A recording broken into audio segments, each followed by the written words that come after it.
ভারতবর্ষ এগিয়ে যাচ্ছে আর আমাদের শিক্ষকদের চাকরি বাতিল হচ্ছে। ওএমআর সিট পাওয়া যাচ্ছে না। ভারতীয় জনতা পার্টির সরকার এলে প্রতি বছর এসএসসি হবে এবং পরীক্ষা দেওয়ার সাথে সাথে সেই ওএমআর সিটের কপি আমরা শিক্ষার্থীদেরকে দেব, আমরা পরীক্ষার্থীদেরকে দেব। কোনো দুর্নীতি হতে দেব না। মোদিজির নীতি না খাউঙ্গা না খানে দুঙ্গা। আর তারপরে যারা তৃণমূল কংগ্রেসের খেয়েছে তাদেরকেও বমি করিয়ে জনগণের টাকা ফেরত দেওয়ার দায়িত্ব ভারতীয় জনতা পার্টির। তাই বন্ধুগণ, মূল বক্তা আমাদের মাননীয় গৃহমন্ত্রী।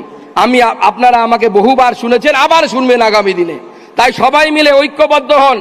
ঐক্যবদ্ধ হয়ে একটাই সিম্বল পদ্মফুল, সেই পদ্মফুলকে সামনে রেখে 26-এর লড়াইয়ের জন্য প্রস্তুতি নিন। চলাম চলাম গুরু বাতাসা অনেক শুনেছি, এই পার বিজেপি অপারেশন বাংলা শোনাবে, সেই মন্ত্র নিয়ে বিজেপি এগোবে। সবাই একত্রিত হন। কি 26-এ পরিবর্তন করার জন্য তৈরি?